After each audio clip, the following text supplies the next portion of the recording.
क्या कभी आपके साथ ऐसा हुआ है कि आप फ़ोन उठाते हैं किसी ज़रूरी इंसान को मैसेज करने के लिए, लेकिन 15 मिनट बाद आप खुद को किसी अनजान इंसान की रील देखते हुए पाते हैं। और सबसे अजीब बात यह है, आपको याद भी नहीं रहता कि आप वहां पहुंचे कैसे थे। क्या कभी ऐसा हुआ है कि जेब में फ़ोन नहीं था, लेकिन फिर भी लगा कि फ़ोन वाइब्रेट हुआ है?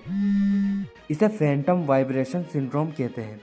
आपका दिमाग इस कदर स्क्रीन का गुलाम हो चुका है कि वो अब बिना किसी सिग्नल के भी आपको फोन की तरफ खींच रहा है। अगर ये आपके साथ हो रहा है तो ध्यान से सुनिए, क्योंकि जो आप अभी सुन रहे हैं हो सकता है वो भी आपके दिमाग ने नहीं बल्कि एल्गोरिदम ने चुना हो। आज बात होगी एक ऐसी छुपी हुई ताकत की जो चुपचाप आपकी जिंदगी से आपका समय, आपका फोकस और आपकी शांति चुरा रही है। जिसे आप सिर्फ इंटरटेनमेंट समझ रहे हैं, असल में वो आपके दिमाग को बदलने की एक बहुत बड़ी साजिश है। पुराने जमाने में युद्ध जमीन जीतने के लिए होते थे, लेकिन आज का युद्ध आपके स्क्रीन टाइम को जीतने के लिए लड़ा जा रहा है। ये एल्गोरिदम आपके दिमाग का एक डिजिटल आईना तैयार करते हैं। इन्हें पता है कि आप उदास है तो आप क्या देखेंगे, और अगर आप खुश हैं तो आपको क्या नहीं देखना। ये आपको वे नहीं दिखाते जो आप देखना चाहते हैं, ये वो दिखाते हैं जिसे चाहकर भी आप छोड़ नहीं सकते।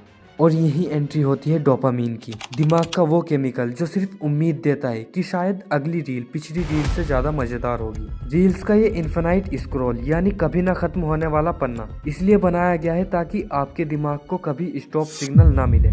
पुराने जमाने में अखबार खत्म हो जाता था, किताब का पन्ना खत्म होता था, लेकिन यहाँ अंत नहीं है, और जहाँ अंत नहीं होता वहाँ दिमाग को लगता है कि अभी कुछ और बाकी। जब आप स्क्रीन को नीचे खींचकर रिफ्रेश करते हैं, वो एक सेकंड की लोडिंग वही बेचैनी है जो एक जुहारी को जुए की टेबल पर होती है। दिमाग कहता है बस एक और, फिर एक और बस एक आखिरी, लेकिन वो आखिरी कभी आखिरी नहीं होती। लेकिन कभी आपके दिमाग में ये सवाल आया है कि ये ऐप्स फ्री क्यों हैं? क्योंकि जब आप किसी चीज के पैसे नहीं देते तो वहाँ ग्राहक आप नहीं होते, वहाँ आप बस एक प्रोडक्ट होते हो। आपकी पसंद, आपका गुस्सा, आपका डर, यहाँ तक कि आपका अकेलापन भी एक डेटा बन चुका है।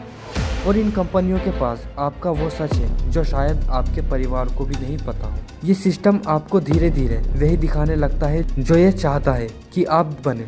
आज अगर कोई बच्चा रोता है तो हम उसे गोद में लेकर कहानी नहीं सुनाते, हम उसके हाथ में एक स्क्रीन थमा देते हैं। जिस उम्र में इंसान को दुनिया छूकर समझना चाहिए, उसी उम्र में उसे सिर्फ स्क्रॉल करना सिखाया जा रहा है। ये ट्रेनिंग है, दिमाग को सिखाया जा रहा है कि शांति भी बिना स्क्रीन के अधूरी है। लेकिन अभी भी देर नहीं हुई, इस जेल से बाहर निकलने का रास्ता आसान भी है और मुश्किल भी। अगली बार जब फोन हाथ में आए तो खुद से बस एक सवाल पूछिए, क्या मैं इसे चला रहा हूँ या ये मुझे चला रहा है? अगर आप नोटिफिकेशन बंद कर दें, सोशल मीडिया का एक समय तय कर लें और रात में फ़ोन खुद से दूर रखें, तो धीरे धीरे आपका दिमाग आपके कंट्रोल में आने लगेगा। याद रखिए, हर बार जब आप बिना सोचे स्क्रॉल करते हैं तो कोई और आपके कल का फैसला कर रहा होता है। अगर अपनी ज़िंदगी का कंट्रोल वापस लेना है तो इस चैनल से जुड़िए। यहाँ बात सिर्फ वीडियो देखने की नहीं होगी, यहाँ बात होगी अपने समय को वापस अपने हाथ में लेने की। आज कमेंट में सिर्फ एक चीज़ लिखिए, आई एम इन कंट्रोल।